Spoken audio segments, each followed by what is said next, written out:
So today we will talk about changes in Canvas. So it's new features that were released recently. So it's not about how to use Canvas, but what is new in Canvas. So and we have only 25 minutes, so I kind of will provide you information on what is new without going deeply into details. And then if you are interested in one of those new tools, you can get back with me and we will follow up on that. So, because not everybody will use all those tools. Now changes, who likes changes? No. Yeah, it depends, yes. But it's always challenging and it requires some work on your side. So, but after you've done the work, it works much better, you are in much better shape and status. So, same happening with our program. In structure, they committed to improve their program constantly, so they listen us. So we have a community site where faculty and administrators can submit their suggestions, questions, and requests for some improvements in features or for some new tools. So, and every 3 months, they release new features, fix bugs, and it's done seamlessly. So you don't notice this because first it's done on the beta server. We have beta server, we have production server. After 3 months, if this works fine, they push it to the production server. Then I test it starting on the beta server with IT department and some faculties. And if we see that there's no bugs and it's working, performance is very, stable, then I can allow instructors, if I have this option, to allow instructors to enable it on the course level, or I just push it to the whole account. So I try to choose always optional, so it's up to the instructor to decide if they want to use new gradebook or they are not ready. But always keep in your mind, but eventually they will turn off old features. And so they just give you time to learn and they give themselves time to improve. So I will go through some features right now, what was released this summer. Content duplications. Now you can duplicate modules. And I even don't have to go to program to show you because in modules, if you click on these 3 dots, you will see duplicate feature, like option. So once you click, you will create a copy of this module. And of course, then you will go and change links to point to the right assignment. If you have a quiz in this module, you cannot duplicate module because quizzes cannot be duplicated. Assignments can, and discussions, and some items, pages, but no quizzes. Now, Office 365 cloud assignments, and I will talk about this today, they cannot be duplicated. We also have an ability now to duplicate the calendar event. But it happens only when you add event to your calendar, when you create event. You cannot go in edit mode and edit existing event. So keep this in mind. But this is cool because you can keep consistency by copying modules and then make changes, adjustments. This is what we were looking for. You remember when we merged courses? We were able to assign different due dates in some options to assignment per section, so even per student. But we were not able to assign discussion forums per section, so everybody should be on the same discussion board. Now you can. So now we have section-specific discussions.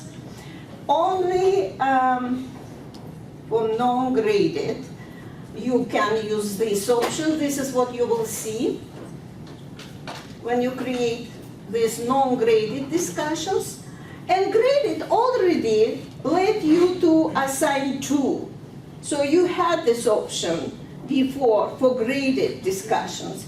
Now you can do it for non-graded discussions as well, but in different way. You will not have this assign to when you choose to whom assign this, to all, to everybody, or to some sections or to some instructors.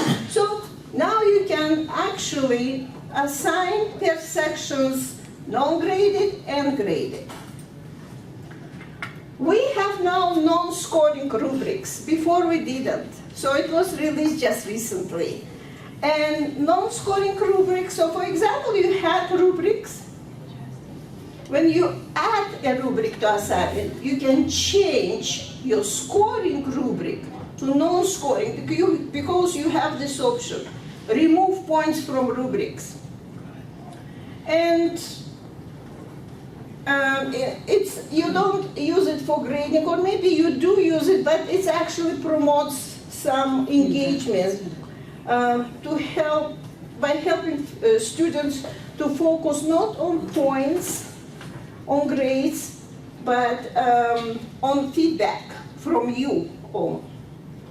Yes, so remove points. You also can actually use now like ranging rubrics. So you can actually do from 70 to 80. So there's option, okay, not here. It's here, like right, like required length, and here's range. And you, instead of 5, it will, that's like 5 to 4 points. Then it meets this criteria, and you can describe criteria. You can give more descriptional criteria than it shows on this example. And then if you check mark, so instead of benchmark of 5 points, you will have a range of points. Outcome extra credit. So now you can give extra credit to your students through the outcomes. If you use rubrics and you use outcomes in your rubrics too, then you actually have this option to give more than you assign for possible points. So in this case, it will be 33 out of 30. You know that we had hard time giving extra credit. We had to create extra columns sometimes. So now you can do it at least for assignments easily, if you use rubrics, and if you use outcomes, and if you use outcomes for grading. You have to enable this feature because I made it optional for instructors. So you should go and how to enable any feature. So we can You add go it. to your course. Sorry, can we add that to our already established rubric? Since summer, yeah. Okay. Okay, so you go to settings, and here's feature options. For a while, they will be optional for you, but then Canvas will push and make it, you know, they will turn off the old way. So this is all new features that you could choose enable or disable. And so enable dashboard images. I enable for my course. I want to use like maybe like little image on the card on the dashboard for my course to distinguish it from other courses on students' dashboard. Mastery Pass, you can enable Mastery Pass. We already covered Mastery Pass. It's not a new feature, but there were some bugs, so we didn't push it to you. Like they were working to improve it, and it's still on beta. When it's beta, so they still in developing process. So we're waiting when this will be like off, and then we will be safe to use it. We have new gradebook, and some brave instructors already enabled for their courses the new gradebooks. So just you could go through this. If you need information, I will send you information on each of these tools. And I did it before in these global announcements. So you can learn about this and then decide for yourself if you want it or not. Or I will tell you how safely to test it and then turn it off. Because some stuff you cannot turn off after you enable it. Okay, so this is how you control it. Like, yeah. This is the way you control what you want to enable or disable after I post announcements. Okay. Now going back to that. Oh my, it's over 15. So we talk about extra credit. Let me switch back.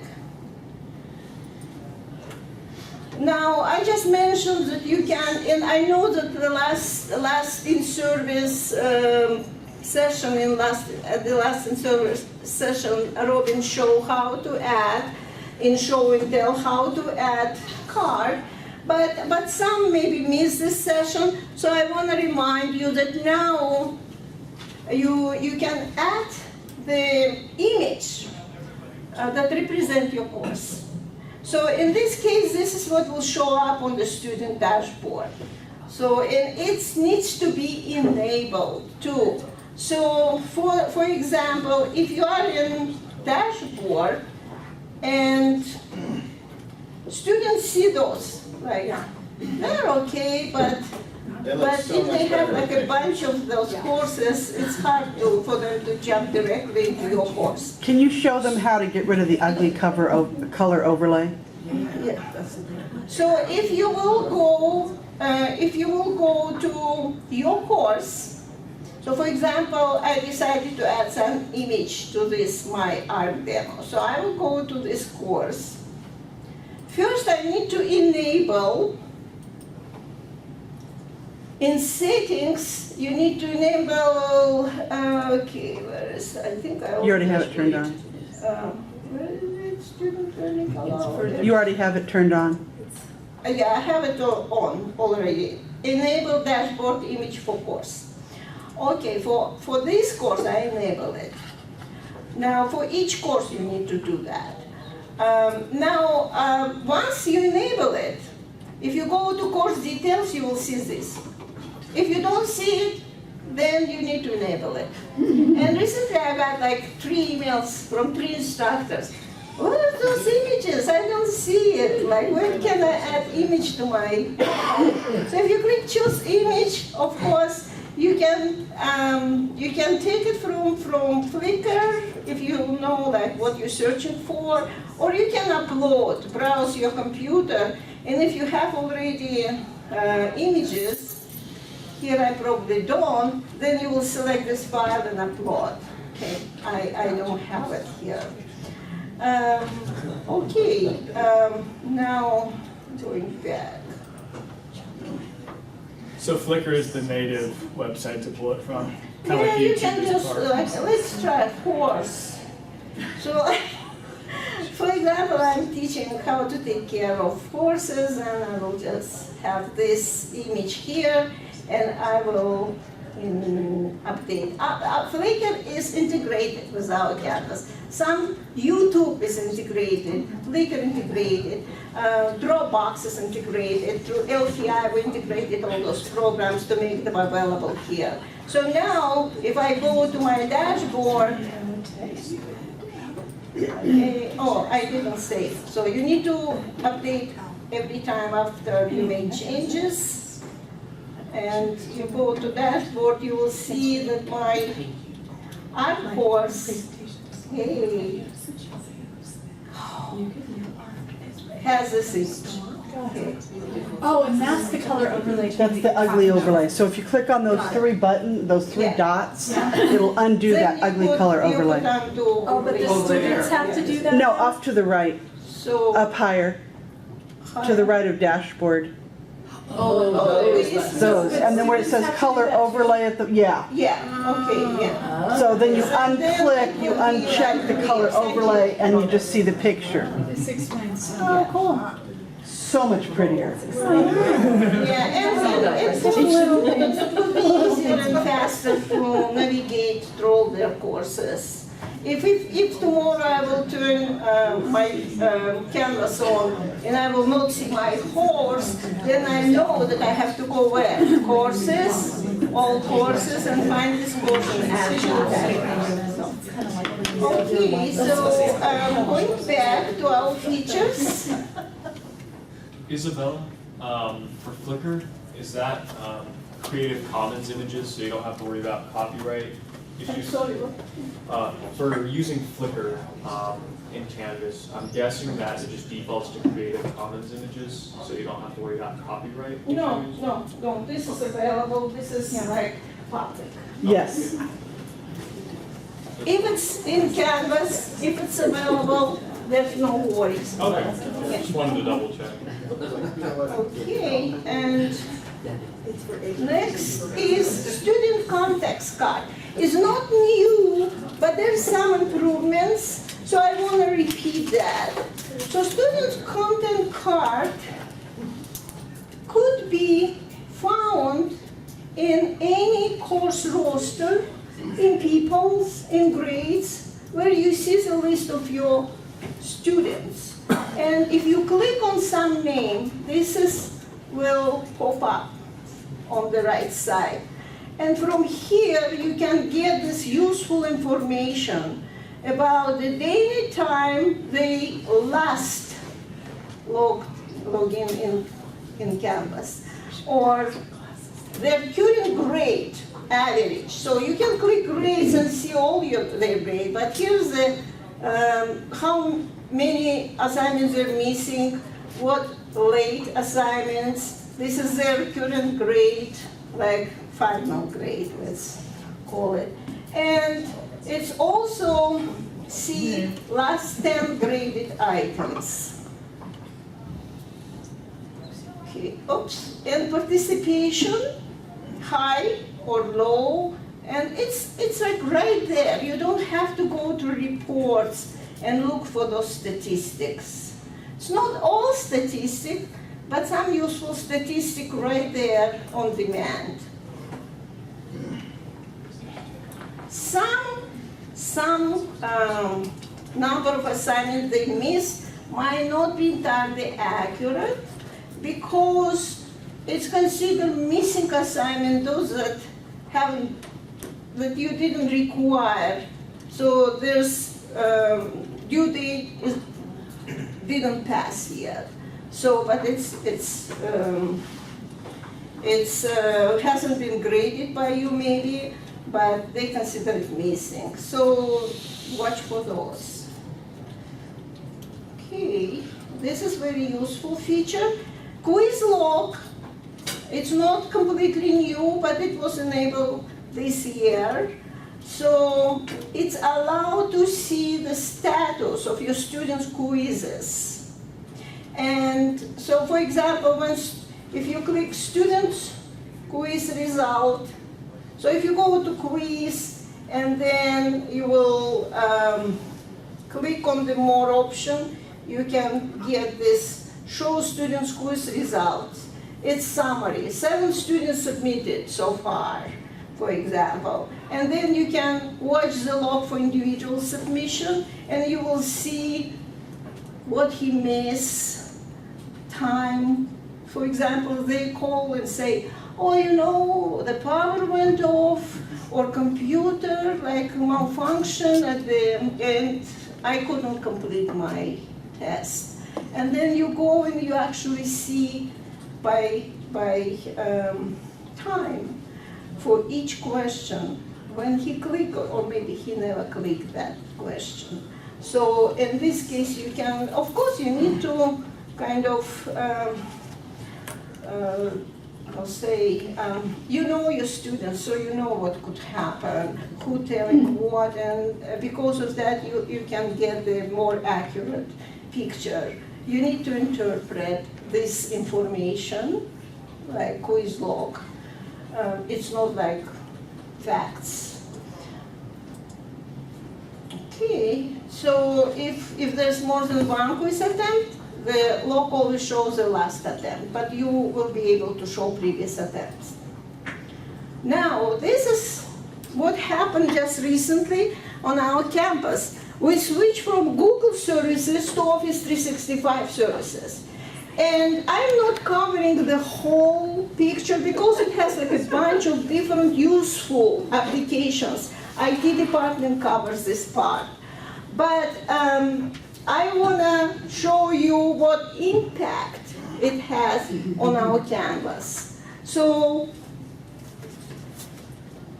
for those instructors who use Google assignments, Google Drive assignments, when they share their file from the Google Drive and ask student, for example, to fill in form or answer questions, then they have to go away from Google Drive because some of our students lost the access to the Google Drive through the Eagle Mail. We switched from Eagle Mail to csi.edu for students and instructors.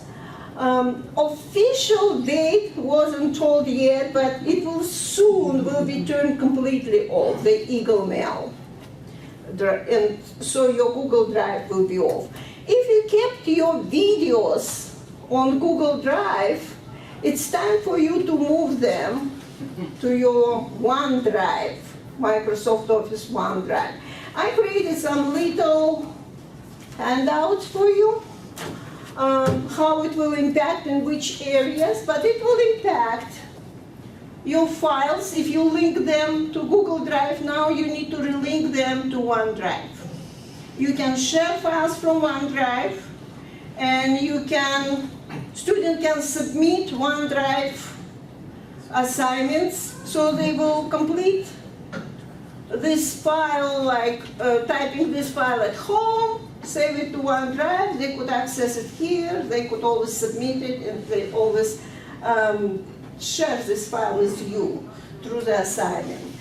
Cloud assignments, this is what I told Google assignments. So you create a template, questionnaire, and put it on your OneDrive, and then you create a cloud assignment. And what it does, it creates a copy of this file and saves this on each of your students' OneDrive. So each of them works with their own copy, and they fill it, and they will submit it to you. So and I will show how to do it. And finally, collaboration. So you can post some document for the, maybe like, I don't know, blog or glossary, and they could actually all collaborate and have access to this document. And they could edit this document, they could add information. So this is collaboration. And you can choose who will be collaborators. So let me show actually a little bit. We only have 2 more minutes. We have 2 more minutes. 2 more minutes? Okay, at least I will show where to find it. Yeah. Sorry. Okay, so here's like, if you go to course, you have Office 365 link. You can disable this link. You know, in navigation, you can drag and hide it if you don't use it. Now, your student and you will be able to click on it and access their OneDrive. And from there on, in these instructions, I give you step-by-step instructions how to share file, like how to add file from OneDrive. Yeah, it's just, yeah, this is my OneDrive. So I could, well, thank you, I made only 10, I'm so pleased to have more. So I will post everything. Everything will be posted in our website for Center of Instructional Excellence. And also, I will follow up with you and send individual, like instructions too if needed. So this is my files. So what could I do after I already have them there? So I already work and save them there prior to getting into Canvas. I could actually add 2 module files. So I can share with student through the modules, and we call this external tool. External tool, this is tools that we integrated with Canvas, and this is sometimes, this time it worked, but sometimes you have this second scroll bar that you don't see because the window is too small. So make sure that on horizontal scroll bar you will move far enough to see the second scroll bar, and scroll to find Office. Office 365 is here. So what it does, it gives you access, and you can browse to your OneDrive, and you can browse and find this. Oh, I want to share this. And I will click Attach File, and I will click Add Items. And my file is already in my module.